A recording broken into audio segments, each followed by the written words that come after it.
Hi there, water polo fans, and welcome to another episode of the Total Waterpolo Podcast. Today we are joined by one of Europe's informed players, and we are excited to talk to Russian international and Spandau Berlin's number 10, Dmitrii Kohlod. We've been really looking forward to this one, so let's take a listen to what's coming up next. Ferencvaros here. Of course, they were 2-3 guys missing from them, but this cannot be an excuse in Champions League. In modern sports, they're a top team. On the paper, they are much better than us. Probably on the paper we are one of the weakest team here in Champions League with the lowest budget on the paper. But it's not only about the paper. Frankly saying, we are half professional team, and for us, we are not making excuses. We're just trying, to go as hard as possible and to fight every game. As I said, we are not thinking about, before the game. Now we go to Dubrovnik and we will win. We go and we will fight. And at the end of the game, we will see what is the result. But we will give everything we have in every game. Before we get into this episode though, just a reminder that you can still redeem a 10% discount at Wear Water Polo simply because you listen to this podcast. Head over to wearwaterpolo.com, head to the checkout and enter discount code podcast10 for 10% off your next order. And we would just like to thank you once more for your continued support for our site and specifically this podcast. We are really proud to be growing, and if you can help us do that by sharing, rating and reviewing this podcast wherever you're listening, we would absolutely love that. Anyhow, I hope you enjoyed this episode with the goal machine that is Dmitrii Kohlod.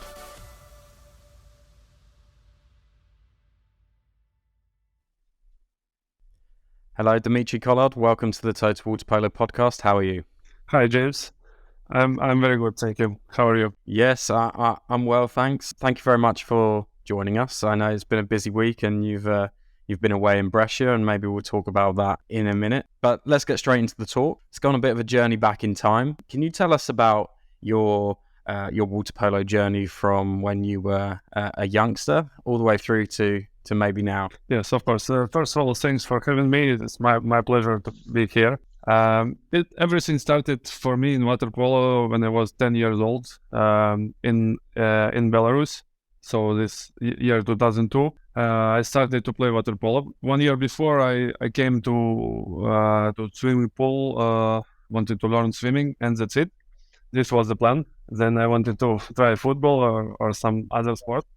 But in 1 year, coach of water polo, Yachin Tair from Brest, from Belarus, came to my father and asked him if he wants me to try water polo. And of course, in Belarus, water polo is not one of the most famous sports.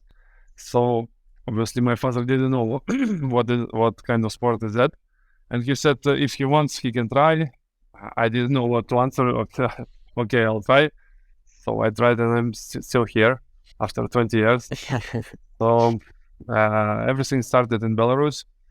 Then in 2007, I moved to Moscow region to team called Sturm 2002, and I was there for 5-6 years. After there appeared some financial problems, and I had to move to Dynamo, to Moscow, for 3 more years. Then I decided that I need to try something different, to change probably the country, to play somewhere outside Russia.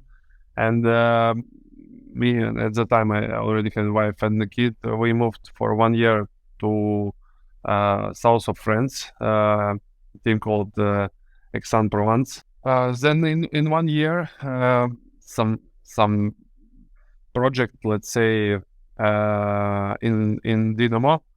They found some money, some budget, wanted to play Champions League. They brought 3 very good foreigners to the team, and they called me back. Also, they signed like 6-7 Russian national team players. So was a good project, and looked nice for us. So we decided to come back after 1 year, and 2 years we played there. This is my first Champions League experience. Started from this project. So after 2 years, again this financial problem started, and they told us that we are free to go, even that we had 1 more year of contract with Dynamo. And I wanted to stay on this level to play Champions League. This is the best, strongest competition in Europe.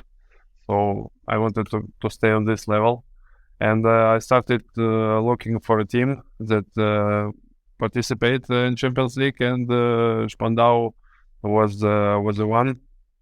So I'm here for this, my fourth season here. Yeah, quite a journey.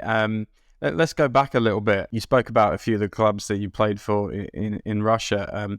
What's the experience like? Because lots of us maybe aren't aware of what the club situation is in Russia.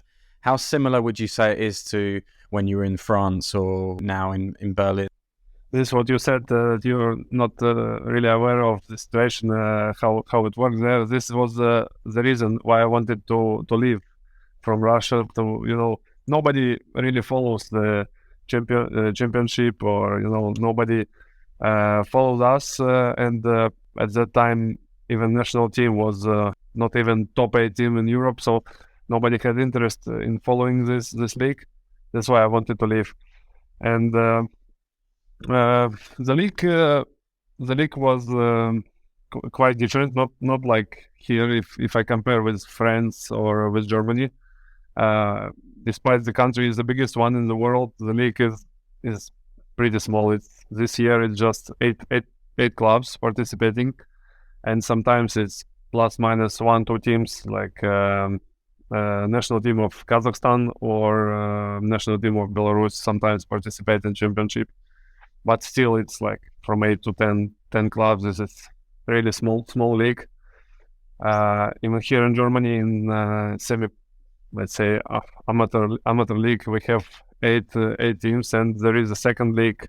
There in Russia, there is no second division league, so it's a bit strange. And the format of the league also quite unusual for Europeans, because they play, let's say, back-to-back games, Friday, Saturday, or Saturday, Sunday. You travel, let's say, with Dynamo from Moscow, you travel to Kazan, and you play two games in 2 days, which is understandable, because they need to play something. If you play just one game, it will be like 14 matches championship, and teams are not participating in Europe, so they need to play something. But from my experience, when I was there, you're coming, let's say Friday, you're playing. You're coming 1 day before. You play Friday, and sometimes you play Friday night, and you need to play Saturday in the morning, because you have a flight. I don't know, 3-4 o'clock. So the second match is always you are not totally recovered, not recovered at all. You are thinking about this airplane in 2 hours, not to get late to airport. So on paper it looks better than it is in the reality. At least you play 28 games in this preliminary season, but the quality of the second match is very different with the first one. So for spectators, there are not a lot of them on tribunes, but still, the quality is not so good. And when you are not recovered, it drops even lower. Has it always been that way? Obviously, Russia and the Soviet Union, there's quite a rich history of water polo Olympic medals dating back 50 years or so.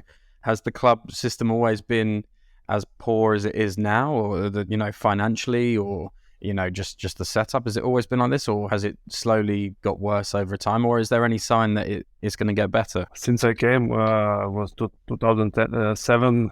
If I look back now, it was like this. Every year it was smaller money, and the level was getting lower and lower every year. Because when I came, Spartak from Volgograd, Sintes Kazan, Sturm 2002, Dynamo Moscow, three of these teams, they played Champions League group stage. Dynamo was at the time the fourth in the country. They played the trophy at that time, and the league was very strong. In Sturm we had three foreigners, very good foreigners. In Kazan also Spartak never had, but they had very strong Russian players, and the league was totally different. But now year after year it gets lower and lower, in financial also, Yeah. So I think before the system of the format, let's say, of championship was once this from 2000, I think 14, they changed it, and we played like tournaments. This was even worse than now. Was you train in 1 month, you wait for this tournament, you're coming to one city, 10 teams, you play 5-6 matches in a row, 5-6 days, and then you train again 1 month waiting for another tournament. So this was totally crazy, and I don't know what was the reason, but at least now it's better than this format. Obviously, you mentioned it there that a few of the teams in Russia have quite a good history in terms of European participation, and that's something I want to talk about now. And obviously, as you've seen when I sent you the messages about this chat, I don't really want to talk too much about politics of what's going on at the moment. All of that said, how are things affecting the clubs there being banned from playing in European competition? And we'll talk about the national team as well in a minute, but having gone from 3 or 4 teams that can play in the Champions League, in the Euro Cup or whatever it's called, to now not being able to, it's not going to attract the foreigners that it once did, and the Russian players that were there, like yourself. And it's not a criticism, but you guys want to play at the highest level, you're going to go abroad and find other opportunities. So it's pretty damaging, right, for the clubs, but also for the athlete. Yeah, so it's there is some damage, but if you look back to 2019, the 18-19 season, this was the last season of Dynamo Moscow when we played Champions League. After this year, next season, only Sintes Kazan. I don't remember if they got wild card or they qualified to Champions League. So this was only one team that participated in European competitions last, let's say, 3-4 years, and even back then, they didn't make some let's say noise in Europe. So I wouldn't say that the clubs are really damaged by this situation. Here in this situation, national team is damaged much more, because it's the only one opportunity for the players, to see the reality of water polo, because you're not playing with a club. Normally they play some qualification rounds, but unfortunately all these teams are out of first, second round, so you play 3-4 matches, and then you're waiting for this European experience until next year. So the national team was the only and last opportunity to see the reality of water polo, to see your level where you are at the moment. And now there is no this opportunity anymore, and this is a big damage to the players. Yeah, and let's talk about the national team. During COVID, there was kind of a period where teams and players could train, but they didn't know when the competition would be. They didn't know whether it'd be in 6 months, in a year, or 2 years. It was kind of the same with the Tokyo Olympics for a short time. I guess Russian athletes, men and women, are sort of in that situation at the moment. I know the national teams are training. For example, I know the women are currently in Greece, and they are doing some training, but obviously they have no indication when they will be able to compete again. You obviously will be in contact with a lot of your ex-teammates and friends in Russia. What kind of training are they doing at the moment? How are they staying motivated, and what's the situation and state of play there? Yeah, the situation is very difficult for them. Yes, it's women team is very fortunate that they are now can go to Greece to train with a strong team, but from our side, as far as I know, there was some training camps during the Christmas time. I mean the latest one, and also was one training camp during the summer, and that's it. There is no plan. They don't know what to expect. When, where, what to do. And the most damage, I think, as well, is for the future generations, whereas you might have looked up and seen that there was a pathway for you to play for the national team, play at the European champs, world champs, and maybe the Olympics. With that end goal not there, the motivation has got to be really difficult for the younger athletes, wouldn't you think? Yes, this is quite a big problem for young generations, and even without this situation, we didn't have some great results with young national teams on this international tournaments. So it will get even worse, and this is very, very disappointing. Okay, well, let's talk about you more personally then, and your career, and maybe this season. As you've already said to us, you've moved around a little bit, playing for various clubs, but you're in Berlin now. Is this now your home, would you say? Are you now at home more than you have been at any other club so far in your career? Yeah, if you consider it like international experience, yes, this is 4 years in one club. It's my second international club, and as I said, in France I was for a short period, less than 1 year, like let's say 9 months season. So yeah, here my kids, we came here. My daughter was like 6 months, so almost her life she's here. And when I ask them where is your home, they don't answer immediately, like in Russia, in Moscow. They start to think, what do you mean home? So yeah, we have worked long time here, and especially now, with that opportunity to go back to Russia, even for holidays or for some. There is no national team camps ending. Yeah, we're whole time here, so. Yeah, I would say it's like home now. Nice. And obviously in the pool, things have gone pretty well, particularly this season. As you will have seen, and the listeners will have seen, my colleague Ivan wrote a really nice piece about Spandau last week. The successes this season so far, and it's well worth reading for people that are interested. Let's just talk about this season. You're achieving things that lots of people did not expect you to achieve, some great results, particularly in the Champions League. But before we go into that, what are the targets set for Spandau every season? What are your targets domestically, and what are your targets in terms of Champions League? 4 years ago, I came to the team that was almost all the time the champion of Germany, cup holders and the Super Cup holders, and 2 seasons before I came, they played in Final 8 Champions League. So obviously the goals are always here, and to win everything in Germany, which we couldn't do during the last three seasons. We won out of these 9 domestic competitions, we won just 3.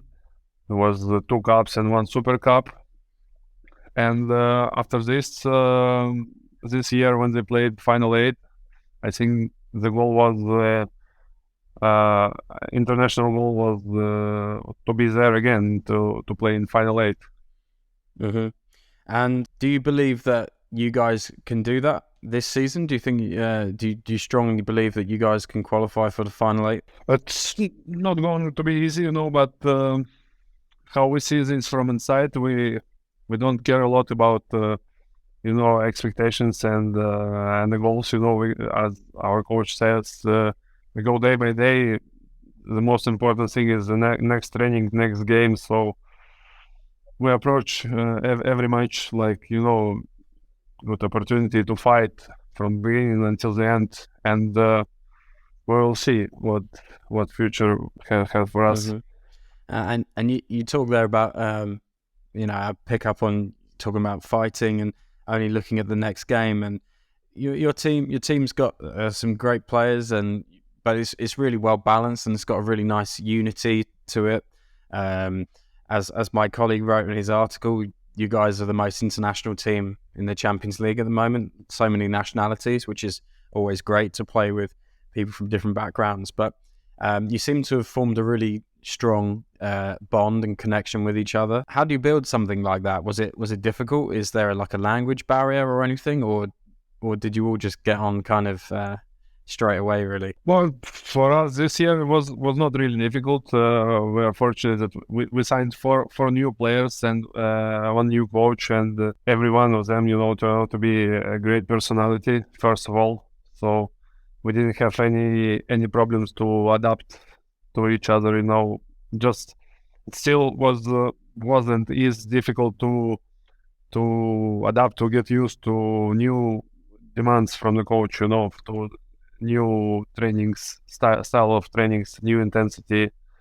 But we are getting used to it step by step, and with this small steps forward, results are coming. Of course, we are not consistent yet. You saw the match against, let's say, in Marseille. We lost with a very big score, so very big difference. And we are, we trust the process, and the process is long one. Difficult to change things. In 2-3 months, we have a lot of issues. We had a lot of issues inside the team, and some problems that are getting solved day by day. And we're getting better, and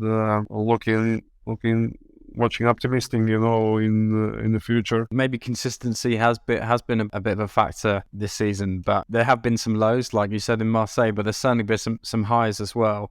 And no one expected you to beat Jug in Dubrovnik, and much less people expected you to grab a result against Ferencvaros at home. Couldn't do this podcast without talking to you about those games, and to play in games like that. They're results that you will remember probably for the rest of your career. But what's it like to play in those games and to fight in those games, and at the end to realize that you've beaten these great teams? Hey, it's very nice. Always very nice to get points, in Champions League, because I believe there is no weak teams and bad teams, bad players here in Champions League.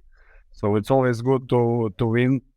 And frankly saying, Jug was very, very lucky to get points. If you watch the game here in Berlin, very, very lucky to get out of here with the points. So even their coach said this in an interview. So we were not surprised with the result in Dubrovnik, because we were preparing very well, analyzing all these small details, and we are physically, mentally trying to be as best as possible prepared. And with Ferencvaros here, of course they were 2-3 guys missing from them, but this cannot be an excuse in Champions League. In modern sports, they're a top team. On the paper, they are much better than us. Probably we are on the paper we are the one of the weakest team here in Champions League with the lowest budget on the paper, but it's not only about the paper, and we're not looking for excuses. We're not, we have our issues. As I said, nobody cares about this. We are not, let's say, not 100% professional club. To tell the truth, we have players which are coaches. They have like a second job. We have kids. They are missing every morning session because of school. We have guys from national team. I mean, German national teams. They are soldiers in army, and they have to go almost every year for these military camps for 1.5 months. So a lot of times, we're training with 5, 6 players, and it's not easy, not for us, not for a coach, to get ready for the matches with some top teams. There was a case before the first Jug Dubrovnik game here.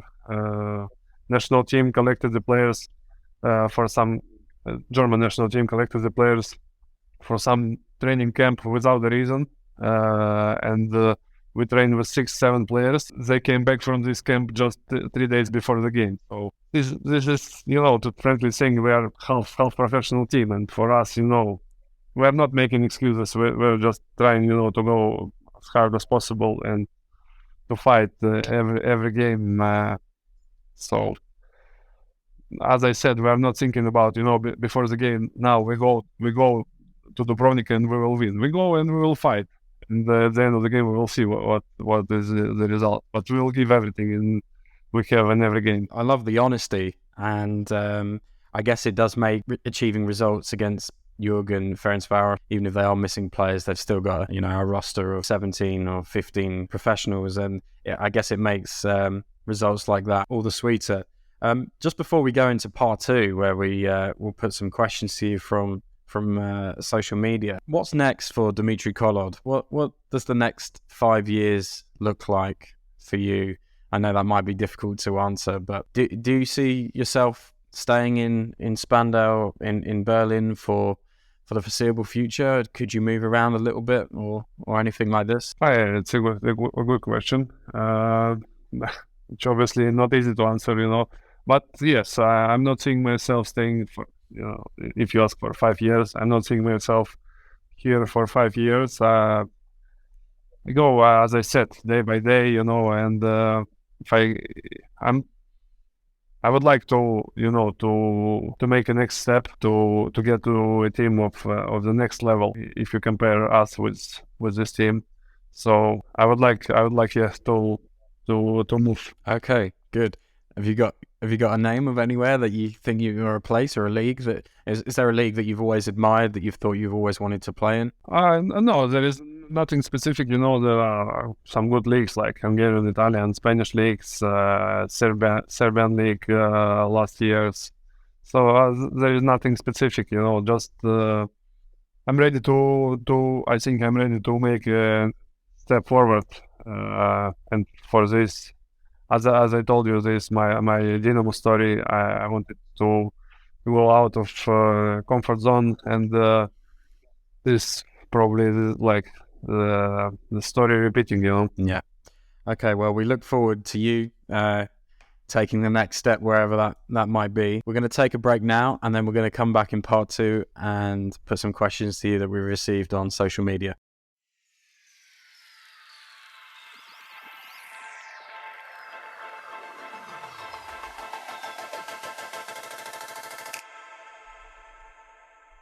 Welcome back to part 2 of the Total Waterpolo Podcast. We're here with Dmitrii Kohlod. And Dmitrii, this is part 2, the part where we put questions to you that we received on social media.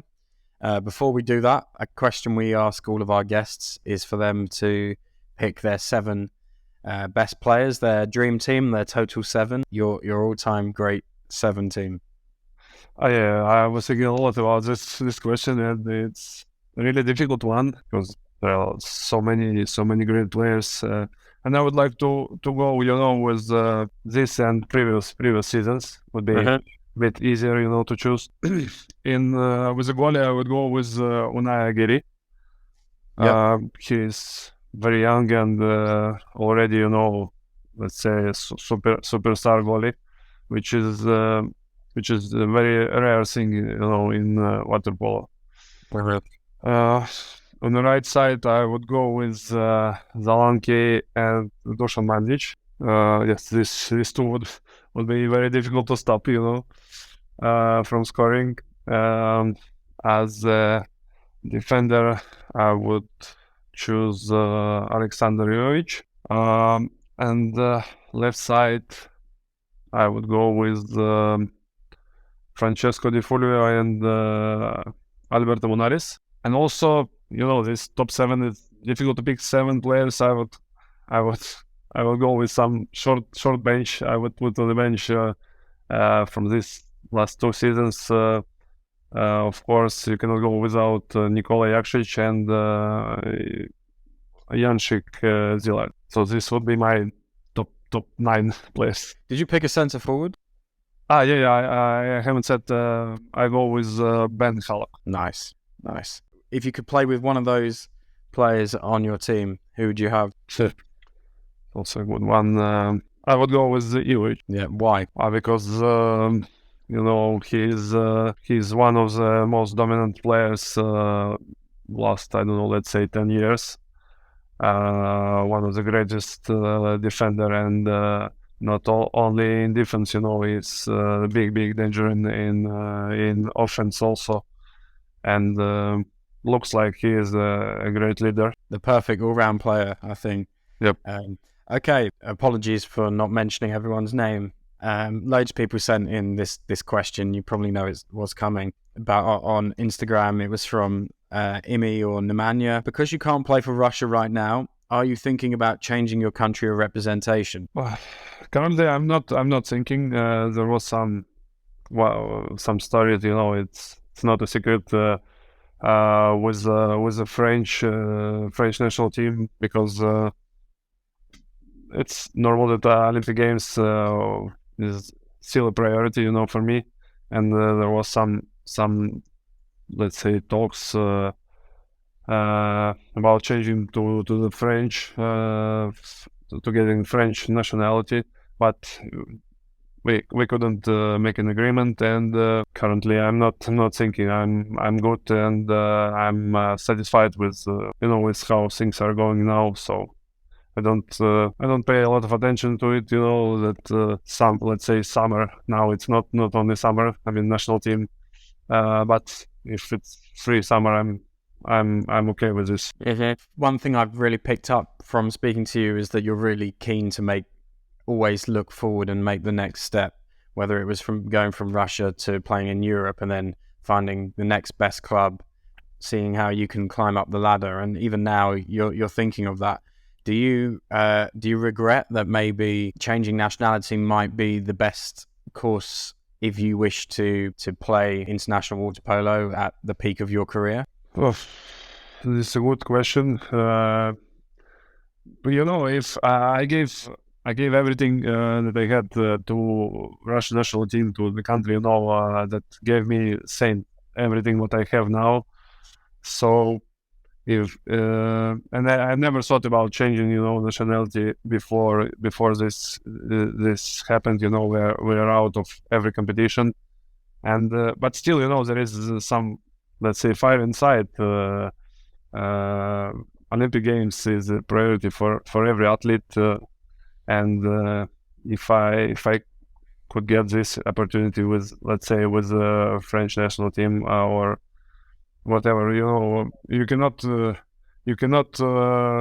need to consider this opportunity as a serious one. So okay. Speaking of national teams, Ivan asks on Instagram, which national team, in your opinion, is the best in the world right now? Right now, obviously, this is Spain. They are world champions, and but if you look back to last, let's say, 10 years, this obviously Serbian national team. They dominated this this decade. They won almost everything. There's 2 Olympic Games. I don't know how many, 4 or 5 European Championship, few World Championship, and I don't know, 10 World Leagues. So this is unbelievable. Yeah, certainly in my living memory, I can't remember a team that's been as dominant as the Serbs. That's fine. Okay, Luke on Instagram asks, are there any players that inspired you when you were growing up? Are there any players that were your role models, or maybe a player in Russia that you saw play, or Belarus, or anything like this? Yeah, as I said, I started in Belarus, and at that time, it's not very popular sport there. So at that time, internet and YouTube was not so big, and was difficult, probably not possible for us, to watch some videos, some legend, let's say, some goals, or but when everything started to be, let's say, developing, there was a lot of started to be much more information on videos, and you remember this El Cuervo Waterpolo always posting some goals compilations, from tournaments. I was watching when I was younger. I was watching Andrea Perlanovic, of course, and Tamas Kasas, but now I think it's much easier, to follow the game, the players, than was when I was younger. So. Mm-hmm. Fine. Maybe you're now the player that a lot of people from that part of the world are now looking up to. So maybe that's a nice thought. Okay. Steve on Instagram asks, do you have a favorite teammate? I have a favorite teammate. Good question.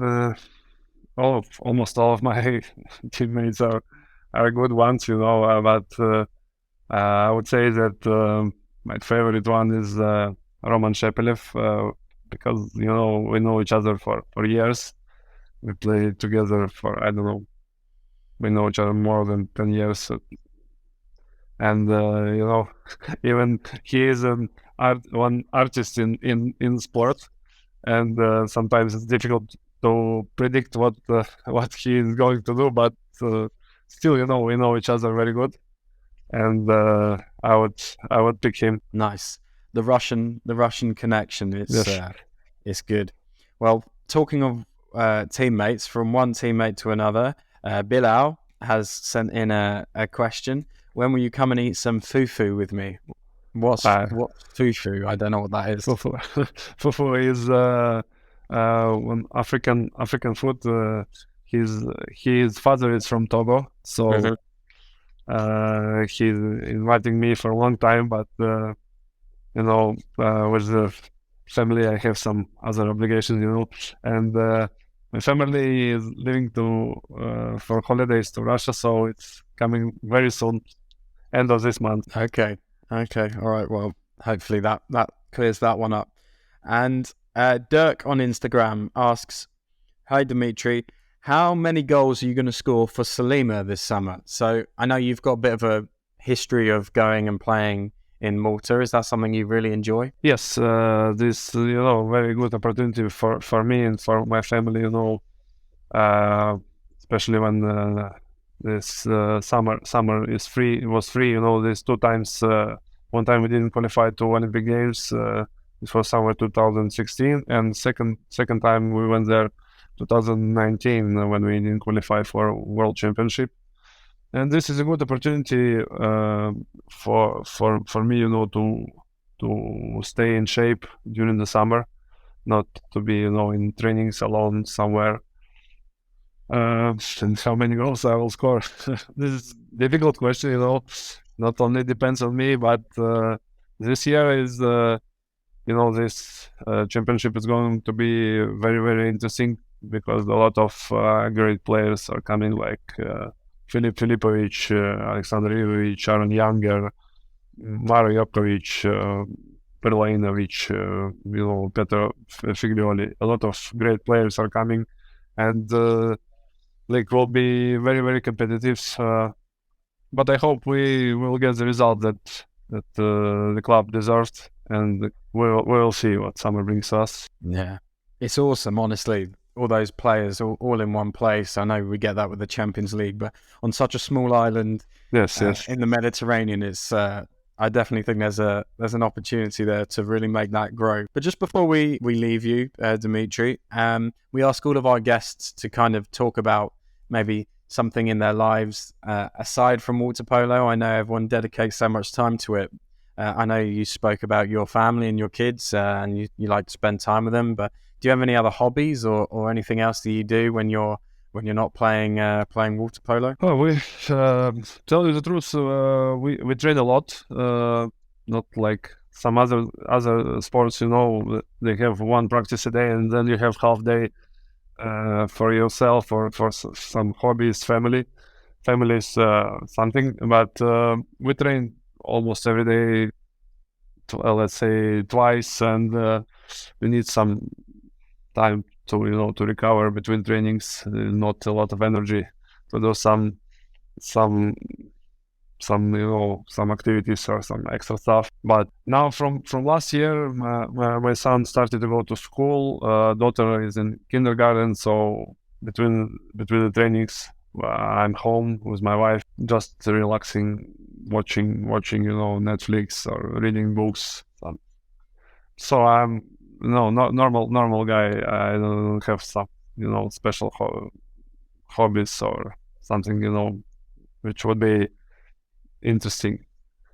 Some normal stuff. Okay, all right. We'll take your word for it, Dmitrii. Thank you very much for joining us, and take care. Thank you. Was my pleasure. So that's this week's episode with Dmitrii done. We thank him very much for joining us. I really like this chat. He's really honest about what he wants, and that's simply to keep getting better and keep developing to be the best version of himself. And we hope he carries his rich vein of form into the rest of the season. But thank you very much to you guys, the listeners, for tuning in. We hope you enjoyed this episode. Make sure you subscribe and follow all of our social media channels to stay up to date with everything going on in the water polo world. And we look forward to the next episode, and we hope that you'll join us for that. Thank you very much. Bye-bye.